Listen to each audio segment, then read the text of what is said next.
നമസ്കാരം. ഒരു സർക്കാർ ഓഫീസിലോ അല്ലെങ്കിൽ ഒരു ടെക് സ്റ്റാർട്ടപ്പിലോ എവിടെയായാലും കാര്യങ്ങൾ എങ്ങനെയാണ് കൃത്യമായി നടക്കുന്നതെന്ന് നിങ്ങൾ എപ്പോഴെങ്കിലും ചിന്തിച്ചിട്ടുണ്ടോ? ഇന്ന് നമ്മൾ അതിനു പിന്നിലെ ഭരണതത്വങ്ങളെക്കുറിച്ചാണ് ലളിതമായി മനസ്സിലാക്കാൻ പോകുന്നത്. അപ്പം നമ്മൾ ഇതിനെ പടിപടിയായിട്ടാണ് മനസ്സിലാക്കാൻ പോകുന്നത്. ആദ്യം തന്നെ എന്താണ് ഈ ഭരണം എന്ന് നോക്കാം. പിന്നെ അതെവിടെയൊക്കെയാണ് പ്രയോഗിക്കുന്നതെന്നും കാലക്രമേണ അതിനെ രൂപപ്പെടുത്തിയ പ്രധാനപ്പെട്ട ആശയങ്ങൾ എന്തൊക്കെയാണെന്നും നമുക്ക് ചർച്ച ചെയ്യാം. ശരി, അപ്പം നമുക്ക് തുടങ്ങിയാലോ?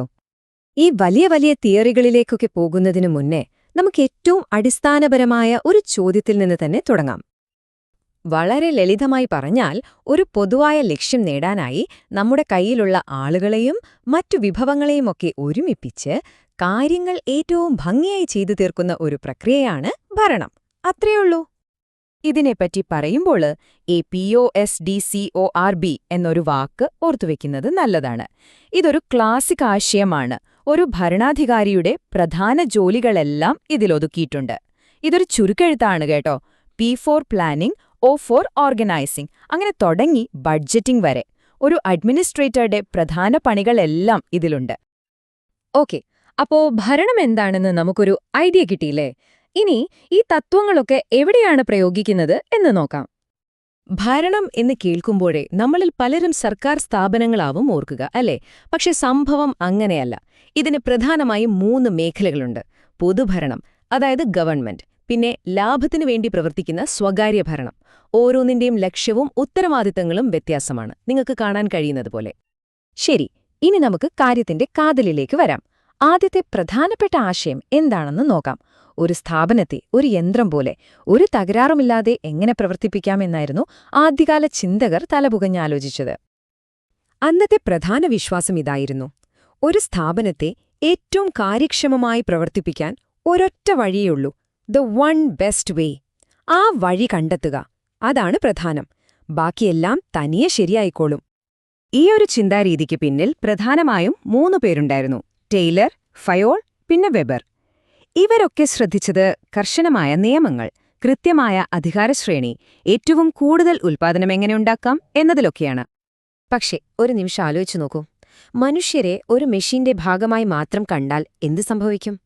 ഈ ഒരു കർശനമായ സമീപനത്തിന് ഒരു വലിയ പോരായ്മയുണ്ടായിരുന്നു. അതാണ് നമ്മളെ അടുത്ത ഘട്ടത്തിലേക്ക് കൊണ്ടുപോകുന്നത്. അവിടെയാണ് കഥ മാറുന്നത്. ഒരു വലിയ വഴിത്തിരിവ് തന്നെയായിരുന്നു അത്. ഏതൊരു സ്ഥാപനത്തിന്റെയും ഹൃദയമെന്ന് പറയുന്നത് അവിടുത്തെ മനുഷ്യരാണെന്ന തിരിച്ചറിവ് വന്ന നിമിഷം. അതെ, ആ വലിയ മാറ്റം അതായിരുന്നു. ജോലിക്കാർ വെറും പണിയെടുക്കാനുള്ള ഉപകരണങ്ങളല്ല, അവർക്ക് വികാരങ്ങളുണ്ട്, ചിന്തകളുണ്ട്, ലക്ഷ്യങ്ങളുണ്ട് എന്നൊരു തിരിച്ചറിവ് വന്നു. നിയോ ക്ലാസിക്കൽ സ്കൂൾ എന്നറിയപ്പെടുന്ന ഈ ചിന്താധാര പഴയ യാന്ത്രികമായ കാഴ്ചപ്പാടുകളെ ചോദ്യം ചെയ്തു. എൽട്ടൺ മായോ എന്നൊരാളാണ് ഈ ഒരു ചിന്തയ്ക്ക് ചുക്കാൻ പിടിച്ചത്. അതോടെ ഫോക്കസ് മുഴുവൻ മാറി.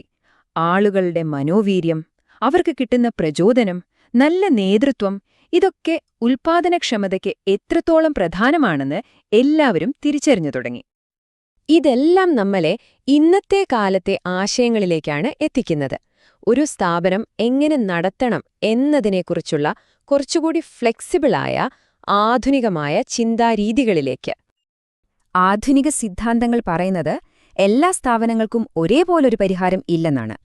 സിസ്റ്റംസ് തിയറി പറയുന്നത് ഒരു സ്ഥാപനം അതിന്റെ ചുറ്റുപാടുകളുമായി ചേർന്നാണ് പ്രവർത്തിക്കുന്നത് എന്നാണ്. എന്നാൽ കണ്ടിൻജൻസി തിയറി പറയുന്നു ഏറ്റവും മികച്ച ഭരണരീതി ഓരോ സാഹചര്യത്തെയും ആശ്രയിച്ചിരിക്കുന്നു. അതായത് ഇറ്റ് ഡിപ്പെൻഡ്സ്. അപ്പോ നമ്മൾ ഇതുവരെ സംസാരിച്ച കാര്യങ്ങൾ ഈ ടൈം ലൈനിൽ നോക്കിയാൽ വളരെ വ്യക്തമാണ്. തുടക്കത്തിൽ കാര്യക്ഷമതയിലായിരുന്നു ശ്രദ്ധ, പിന്നീട് അത് മനുഷ്യരിലേക്ക് മാറി. ഇന്ന് നമ്മൾ ഓരോ സാഹചര്യത്തിനും അനുസരിച്ചുള്ള വഴക്കമുള്ള സമീപനങ്ങളെക്കുറിച്ചാണ് സംസാരിക്കുന്നത്. അപ്പോ ഇതിൽ നിന്നെല്ലാം നമ്മൾ എന്താണ് മനസ്സിലാക്കേണ്ടത്? ഭരണത്തിന് ഒരു പെർഫെക്റ്റ് ഫോർമുല ഇല്ല.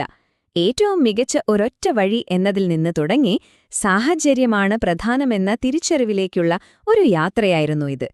മനുഷ്യന്റെ സ്വഭാവത്തെക്കുറിച്ച് കൂടുതൽ ആഴത്തിൽ മനസ്സിലാക്കിയതിന്റെ ഒരു യാത്ര. അപ്പൊ നമ്മുടെ ഈ ഒരു വിശകലനം ഇവിടെ അവസാനിക്കുകയാണ്. പോകുന്നതിന് മുൻപൊരു ചോദ്യം. നമ്മൾ ചർച്ച ചെയ്ത ഈ സിദ്ധാന്തങ്ങളിൽ ക്ലാസിക്കൽ, ഹ്യൂമൻ റിലേഷൻസ് അല്ലെങ്കിൽ ആധുനികം, ഇതിലേതാണ് നിങ്ങൾക്ക് ചുറ്റും നിങ്ങളുടെ ജോലിസ്ഥലത്തോ പഠിക്കുന്നിടത്തൊക്കെ കൂടുതൽ കാണാൻ കഴിയുന്നത്? ഒന്ന് ആലോചിച്ചു നോക്കൂ. കേട്ടിരുന്നതിന് ഒരുപാട് നന്ദി.